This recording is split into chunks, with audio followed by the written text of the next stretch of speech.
My name is Buddy Panilag. I'm a Filipino and a Christian. Manakaan ko, Bodhi Panilag jedhama. Ani nama Filipiin irraa dhufe. Amantii kiristaanaatiin hordofaas. Doktara gaafii tokko afaan gaafachuu barbaada. Waa'ee Mariyamaa ilaalchisee. Mariyamaan Yesuusin deesse miti sirrii midhaame.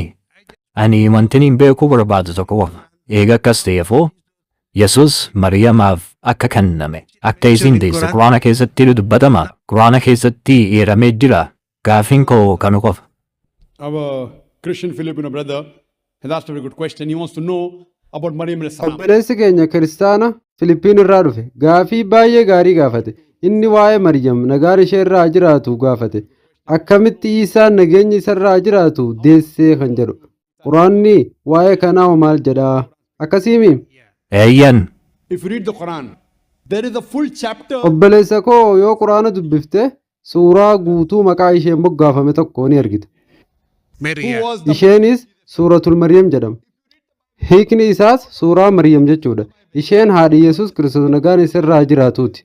Yoo macaafa qulqulluu dubbifte immoo kitaabota Iisaa keessaa kitaabota 73 ta'an keessaa yookaan kitaabota 66 ta'an keessaa maqaan Yesuus Iisaa ilma Maryam jedhamu tokko illee hin jiru. Of Mary or Maryam.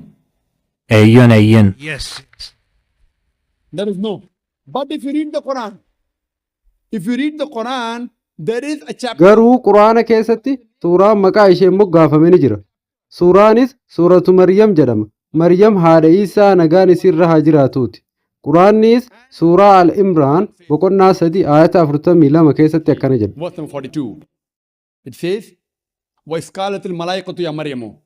Mee dubbadhu yommuu maleekaan Maryamiin jedhan yaa Maryam dhugumatti Rabbiin si filateera si qulqulleesseera dubartoota addunyaa hunda irra si caalchisee si filateera.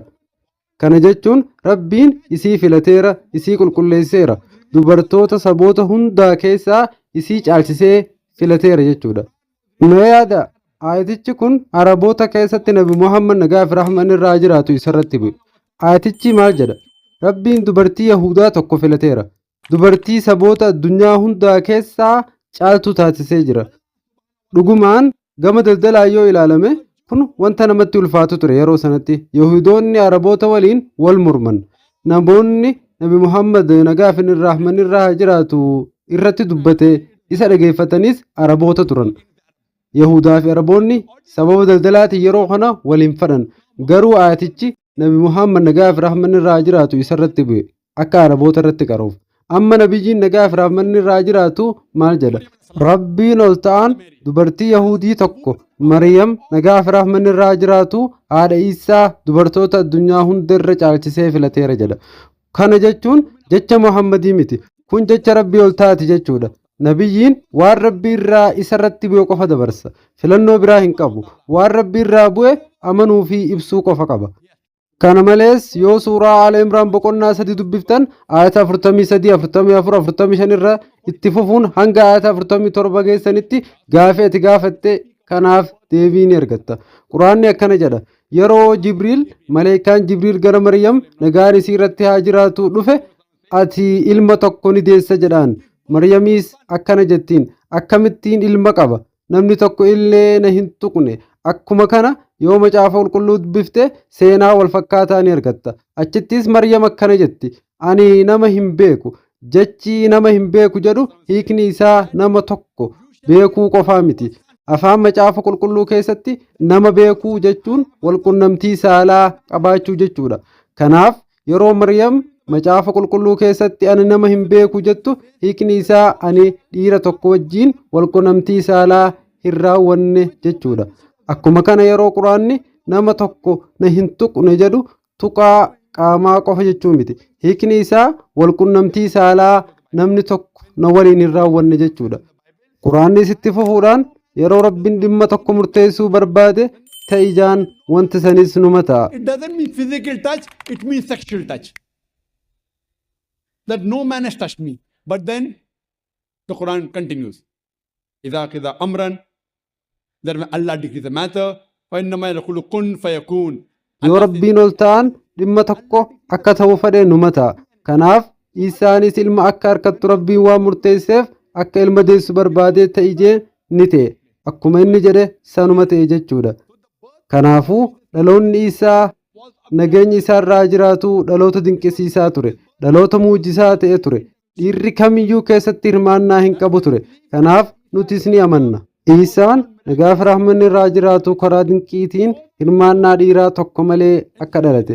Waa'ee kana irratti itti fufuudhaan yoo suuratul Maryam boqonnaa 19 ayata 28 irraa haga 32tti itti aanan dubbiftan yeroo Maryam nagaan ishee irraa jiraatu daa'ima haaraa Isaa nagaan isa irraa jiraatu hammattee ummata ishee bira dhufte seenaa kana ni argitu.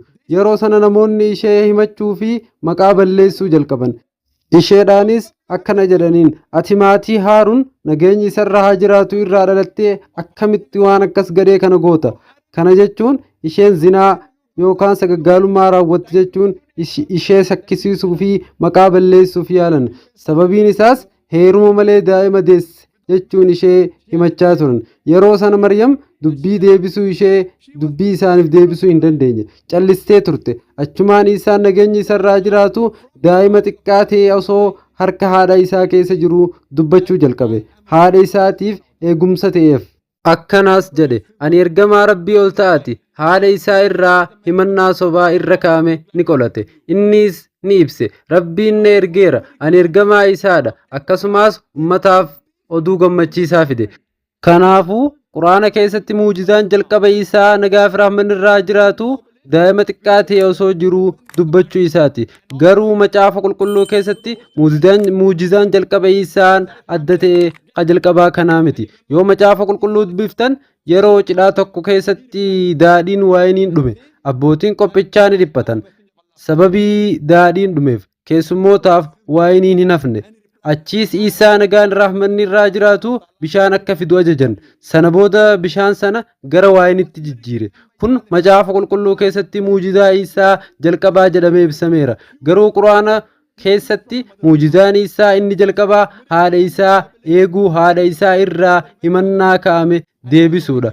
Akkasumas yeroo daa'ima xiqqaa ta'e harka haadha isaa keessa jirutti dubbachuu isaati. Kanaaf Quraanni Maryam nagaan fi rahmanni ishee irraa jiraatu ulfina guddaadhaan isee kabaja.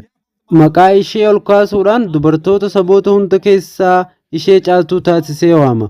Maqaan akkasii macaafa qulqulluu keessatti Maryamiif kennamee hin jiru. Kanaaf ani yeroo hunda jechuun koo nuti musliimoonni Maryam nagaa fi rahmanni ishee irraa jiraatu kiristaanota caalaa ni jaalanna ni kabajnaas. Akkasumas Isaa nagaa fi rahmanni isa irraa jiraatu jechuunis Yesus Kiristoos kiristaanota caalaa ni jaalanna ni kabajnaas. Gaafii keessiif deebise jedheen abdadha. Love Maryam alayhi salam more than the Christians. We love and respect Isa alayhi salam, Jesus Christ more than the Christians. Hope that answers the question.